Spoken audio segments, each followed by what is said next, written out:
Hey everyone, DFA here, welcome back to the channel, and today we are taking a look at a ship that is currently on sale in the Lunar Year event, the Siliwangi, and I happen to have it on one of my accounts. So I have been playing it for some time, and it's a ship that you barely never see at tier 8, and is there a good reason for that? Well, let's take a look at it to see if it's actually the right ship for you. And here it is, next to a couple of other tier 8 destroyers, and more importantly the other Pan-Asian ones. And you noticed immediately that it does have a very interesting set of tools, 3 times sonar 2 and 3 fuel smoke. So that's going to increase your survivability by quite a lot. I think it's probably one of the most amazing set of skills that you can get for any destroyer. But what sets it apart from the others? Essentially, when you look at the others in terms of survivability, it's pretty average as well. A little bit better than the Japanese concealment, it's good. The speed, again, it's pretty much on par with the other. It's much less maneuverable than the other Pan-Asian, so the acceleration rating is abysmal with that thing. And yeah, the traverse, it's pretty average as well. So you have to be careful, you cannot really engage at close range with other destroyers with that thing, because you might get shot by torpedoes, and the other ships knows that you have deep water torpedoes and they will be hunting for you.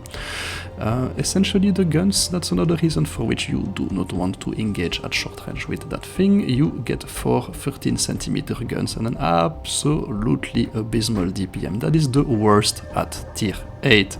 It makes the Kagero look amazing, like you see the Kagero. 27,000 AP DPM, this thing 21,000. Do not engage in a gunfight with other destroyers unless you have some support behind you. You will lose. Where you compensate, it's in the torpedo department. So you get deep water torpedoes unlike the Loyang, but like the Shenyang, you get 10 of them just like the Shenyang, but there is a little difference. These are the same torpedoes as the tier 9 Pan-Asian destroyer Chungmu. And you're getting 10 of them, so that's pretty good, and that's actually giving you the best burst damage of every single ship at tier 8. Only the Asachio is able to do better when it's using its only torpedo. For the rest of the time, the Asachio, it's just the same as the Yukikaze, and yeah, this thing at 44,000 damage per salvo of torpedoes, it's pretty much insane. Just compare it with the Kagero at 36,000, and yeah, this thing is a torpedo boat through and through, completely extreme torpedo boat.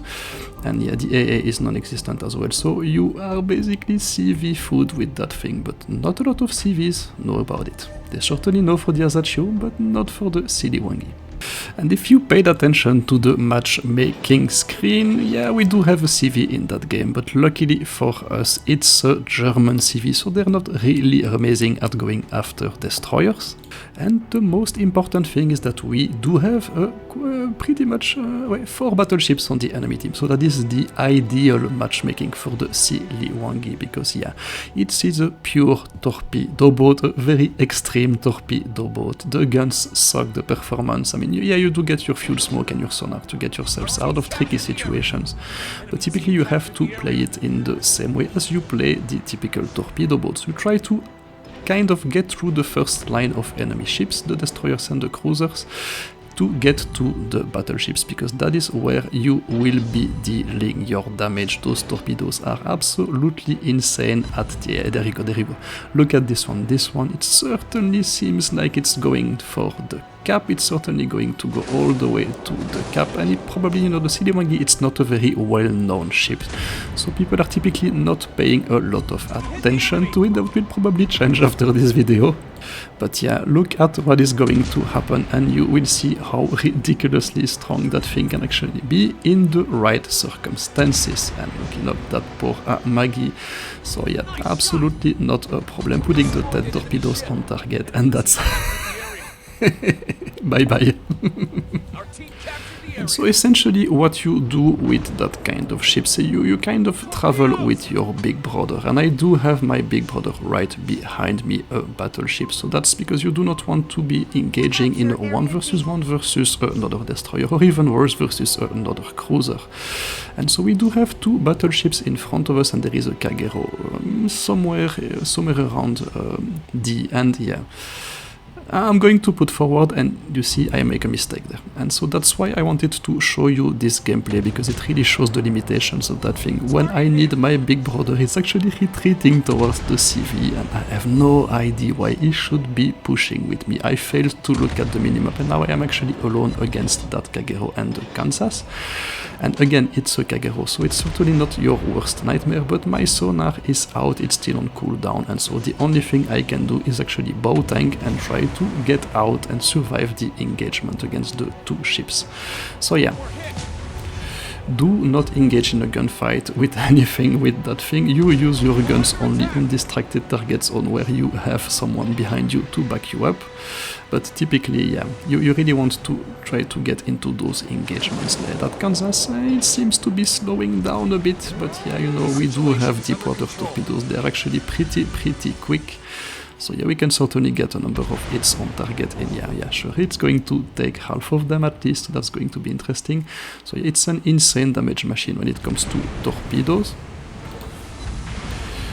You really just have to set it up for the right engagements, and here you see I'm in a very tricky situation. I'm going to have to use one of my fuel smokes to get away here, because yeah, it looks like I hit a wall while reversing, so yeah, that's really the worst case scenario for a torpedo boat. Yeah, we activate the sonar, we activate the fuel smoke, we get hit by the Kansas, and we run away as quickly as we can, and we use our concealment to essentially survive that kind of engagement. So there you go, a little bit of lag there. The Kansas, I'm not sure what he's actually doing, but I'm not trying to find out at this stage. I'm going to put a little bit of distance, reset concealment. The Kagero is going in the opposite direction, so that's actually pretty good. As soon as I am concealed, I can go back to... what a stupid move, DFA. As soon as I am concealed, yeah, you should have waited a bit more, then I can actually go back to hunting battleships. And so yeah, you guessed it, that thing is very matchmaking dependent, but it's also at tier 8, and you will typically meet a lot more battleships than cruisers and destroyers at tier 8, so it's kind of in a right place most of the time, but not all the time. So you have to accept that kind of uncertainty with the ship.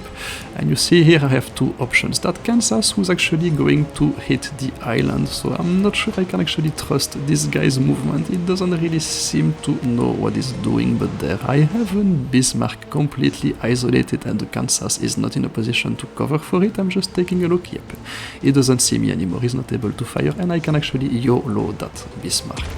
And the Siliwangi, it's probably the best YOLO wagon at tier 8. Yeah, you could just get that insane amount of torpedo damage, you get a sonar, and you get a fuel smoke. That's everything you need for that kind of close range engagements, and that Bismarck does not stand a chance, and that's our second battleship kill of the game.